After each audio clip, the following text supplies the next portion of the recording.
Hello friends, आज मैं आपके साथ इकोनॉमिक्स और स्टैटिस्टिक्स का एक और टॉपिक लेके आया हूँ और टॉपिक का नाम है यूजेस और इम्पोर्टेंस ऑफ इंडेक्स नंबर्स। शुरू करने से पहले बता दूं कि चैप्टर का नाम है इंडेक्स नंबर और इस चैप्टर के सारे लिंक्स आपको डिस्क्रिप्शन में मिल जाएंगे। अगर आपको कभी भी ये इम्पोर्टेंस या यूजेस का क्वेश्चन आता है तो जिस हिसाब से आपने लिखना है मैंने उसी हिसाब से लिखा हुआ है और इसको लिखने से पहले आपने डेफिनेशन ऑफ इंडेक्स नंबर भी लिखनी है। जो डेफिनेशन ऑफ इंडेक्स नंबर है उसकी वीडियो भी मैंने बनाई हुई है, उसका लिंक भी आपको डिस्क्रिप्शन में मिल जाएगा। चलिए शुरू करते हैं।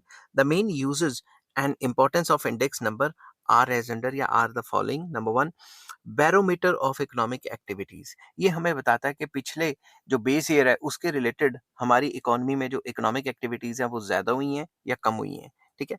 Index numbers are an indispensable tool for understanding the variations in the level of general economic activities in an economy। तो इंडेक्स नंबर एक ऐसा टूल है जिससे हम पता लगा सकते हैं कि भाई हमारी जो इकोनॉमी है उसमें इकोनॉमिक एक्टिविटीज का क्या लेवल चल रहा है। By indicating the changes in economic activities they act as a barometer of the economy. तो इंडेक्स नंबर को हम मेजर जब करते हैं तो हमें पता लगता है it acts as a barometer, कि पता लग जाता है कि ज्यादा इकोनॉमिक एक्टिविटीज हो रही हैं पिछले साल से या बेस ईयर से या कम हो रही हैं। Wholesale and retail price indices, the indices of industrial production, agriculture production indices, or export and import indices, etc., can give a fairly good idea about the nature of economic changes in the country। तो जब भी हम index number निकालते हैं industrial production के या agricultural production के, export import के, तो हमें पता लग जाता है कि भाई पिछले बेस ईयर के रिलेटेड जो करंट ईयर चल रहा है इसमें ये सारी एक्टिविटीज ज्यादा हुई हैं या कम हुई हैं। तो इससे हमें पता लग जाता है कि इकोनॉमी में जो पॉजिटिवनेस आ रही है या इकोनॉमी रिसेशन की तरफ जा रही है, ये हमें पता लग सकता है। ठीक है। नेक्स्ट आ जाता है second point, measurement of purchasing power of money. इससे काफी हेल्प मिलती है। हम देख सकते हैं कि भाई बेस ईयर में तो इतना प्राइस से इतनी क्वांटिटी आ जाती थी, अब इतने प्राइस में इतनी क्वांटिटी आती है, तो हमें पता लग जाता है कि जो परचेजिंग पावर है जो कंज्यूमर्स हैं उनकी ज्यादा हुई है या कम हुई है। Index numbers helps in measuring the changes in the value of money. तो इससे हम वैल्यू ऑफ मनी को मेजर कर सकते हैं कि पिछले जो बेस ईयर हमने लिया था इतने प्राइस में इतनी क्वांटिटीज आ जाती थी और अब इतने प्राइसेस में इतनी क्वांटिटी आ जाती है, या इतने पैसे में इतनी क्वांटिटी आ जाती है, पहले इतने पैसे में उतनी क्वांटिटी आती थी। तो इससे हमें पता लग जाता है वैल्यू ऑफ मनी बढ़ रही है या गिर रही है। When the price level goes up over time, the value और purchasing power of money falls. जब भी प्राइसेस बढ़ते हैं तो जो मनी की वैल्यू है या परचेजिंग पावर है वो गिर जाती है, ये तो सबको पता है। Cost of living index numbers helps in finding out whether the real wages, that is purchasing power of money, are rising और falling. Money wages remains unchanged. मान लो अगर आपकी तनख्वाह सेम रहती है तो हम इंडेक्स नंबर के थ्रू मेजर कर सकते हैं कि आपकी परचेजिंग पावर बढ़ रही है या आपकी परचेजिंग पावर गिर रही है। ये कैसे पता लगेगा? ये देख के कि भाई प्राइस लेवल में इंक्रीज आ रहा है या डिक्रीज आ रहा है। Similarly, we can use price index to show the changes in the purchasing power of income of different sections of the society। तो हम different sections of the society को भी कंपेयर कर सकते हैं कि पहले रिच क्लास इतने रुपए में इतना सामान खरीदती थी, पुअर इतना खरीदती थी, मिडिल क्लास इतना खरीदती थी, उनको भी आपस में कंपेयर कर सकते हैं। समझ गए बात? तो ये इंडेक्स नंबर काफी इंपॉर्टेंट है क्योंकि हमें ये परचेजिंग पावर को मेजर करने में हेल्प करता है कि ये बताता है कि पहले से परचेजिंग पावर ज्यादा हुई है या कम हुई है। परचेजिंग पावर को हम दूसरी तरफ से ये भी कह सकते हैं वैल्यू ऑफ मनी। तो हमें वैल्यू ऑफ मनी के बारे में भी पता लग जाता है कि मनी की वैल्यू बढ़ रही है या गिर रही है। थर्ड पॉइंट आ जाता है यूजफुल फॉर इकोनॉमिक प्लानर्स। जो भी इकोनॉमिक प्लान करते हैं, इकोनॉमिक प्लानिंग करते हैं गवर्नमेंट की एजेंसीज, उनके लिए काफी हेल्पफुल है। वो देखते हैं कि भाई पिछले साल ऐसा ऐसा हुआ था, अब इतने इतने प्राइसेस बढ़ गए हैं, तो आने वाले टाइम पे कितना होगा, फोरकास्टिंग वगैरह कर सकते हैं। By studying changes in the indices of agricultural and industrial production, trade, etc., it is possible to make a reasonable, good forecast about the future levels of these phenomena। तो अगर हमें इंडेक्स नंबर की अच्छी knowledge होगी तो हम future को forecast कर सकते हैं रिलेटेड टू प्राइसेस हो गए, एग्रीकल्चर के हो गए, इंडस्ट्रियल प्रोडक्शन हो गए या ट्रेड के, एक्सपोर्ट इंपोर्ट के, कुछ भी हो गए। ठीक है। हम फोरकास्टिंग कर सकते हैं। Economic planners can draw a detailed plan of production for economy on the basis of their this forecast. तो ये जो उन्होंने फोरकास्टिंग की है इसके हिसाब से वो अपनी प्लानिंग कर सकते हैं कि आने वाले टाइम पे इतना इतना प्राइस हो जाएगा तो हमें इतना इतना माल बनाना चाहिए वगैरह वगैरह।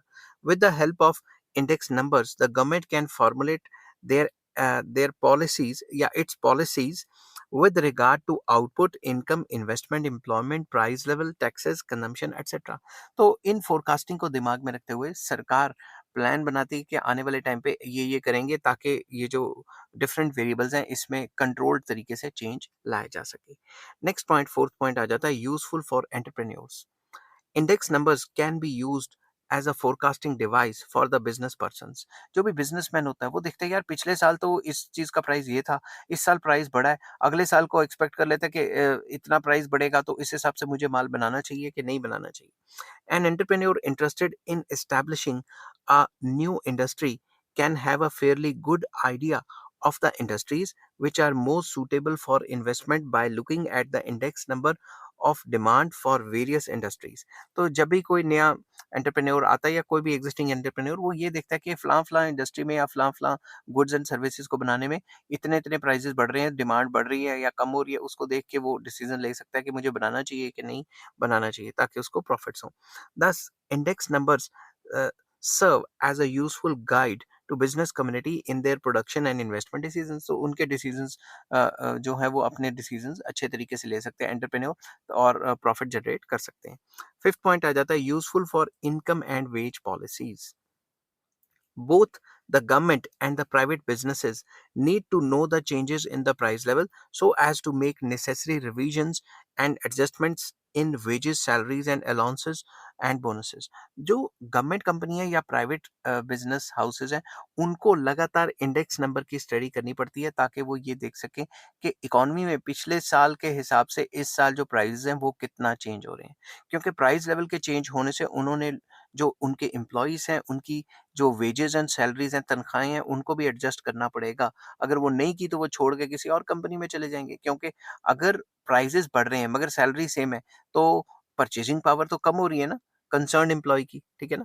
The cost of living index numbers is used in order to decide about these adjustments. इन एडजस्टमेंट्स को देखने के लिए कॉस्ट ऑफ लिविंग इंडेक्स निकाली जाती है, कंज्यूमर प्राइस इंडेक्स निकाला जाता है, ताकि ये देखा जाए कि जो कंज्यूमर की जो परचेजिंग पावर है वो लगातार कम हो रही है, जितनी कम हो रही है उतने परसेंट से ही डीएनएस अलाउंसेस वगैरह दे दिए जाते हैं। For example the government in India increases dearness allowance मतलब DA if the price index rise. तो जब जब प्राइस इंडेक्स राइज होता है तो गवर्नमेंट एम्प्लॉयज को डीएनएस अलाउंस या डीए जिसको कहते हैं वो भी मिलता है या बढ़ जाता है। नेक्स्ट आ जाता है point useful for trade policies.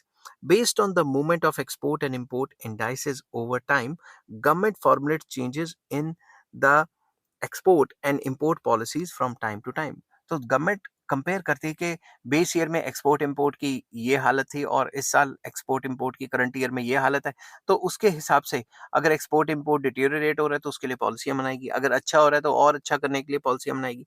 तो गवर्नमेंट ट्रेड की पॉलिसीज को जरूरी नहीं export import with in the country जो ट्रेड हो रहा है उसके लिए भी पॉलिसीज बनाती है by taking into consideration the industrial जो प्रोडक्शन का इंडेक्स नंबर है जो आईआईपी है, ठीक है ना? या फिर होलसेल का जो क्वांटिटेटिव जो मेजर है उसको देख के तो ट्रेड पॉलिसीज भी बनाई जाती हैं इंडेक्स नंबर की मदद से। नेक्स्ट आ जाता है useful deflator. Increase in national product does not necessarily mean that the real income of that nation has increase. अब नेशनल प्रोडक्ट का बढ़ना या नेशनल इनकम का बढ़ना बढ़ना इसका मतलब ये नहीं है कि लोगों की परचेजिंग पावर भी बढ़ गई है, रियल इनकम भी बढ़ गई। अगर नेशनल इनकम बढ़ गई, प्राइसेस भी उससे डबल बढ़ गई तो फायदा क्या हुआ? It may simply be that the same output or even a smaller output is being sold at a higher price। Same output या उससे कम आउटपुट ज्यादा प्राइस पे बेचोगे तो इकोनॉमी का नेशनल इनकम तो बढ़ेगा ही ना। By dividing the value of national product by price index, we can find out whether the real income has increased or decreased। तो जब भी हम नेशनल जो इनकम या नेशनल प्रोडक्ट है उसको प्राइस इंडेक्स से डिवाइड करेंगे तो ही हमें पता लगेगा कि असल में हमारी जो रियल इनकम है वो बढ़ी है या कम हुई है। This index number can be used as a useful deflator. तो हम इंडेक्स नंबर को इस्तेमाल करते हैं जब हमने जीडीपी डिफ्लेटर्स वगैरह निकालने पड़ते हैं। ट्वेल्थ क्लास के मैंने इकोनॉमिक्स में ये चीज़ मैक्रो इकोनॉमिक्स में बताई हुई है। तो जीडीपी डिफ्लेटर से हमें पता लग सकता है कि पिछले साल से ज़्यादा हुई है परचेजिंग पावर या कम हुई है। आई होप ये वीडियो आपको पसंद आई होगी। अगर पसंद आती है तो please like share and subscribe. इस चैप्टर के सारे लिंक्स आपको डिस्क्रिप्शन में मिल जाएंगे और नेक्स्ट वीडियो मैं बनाऊंगा लिमिटेशंस ऑफ इंडेक्स नंबर पे। Till then take care, bye bye.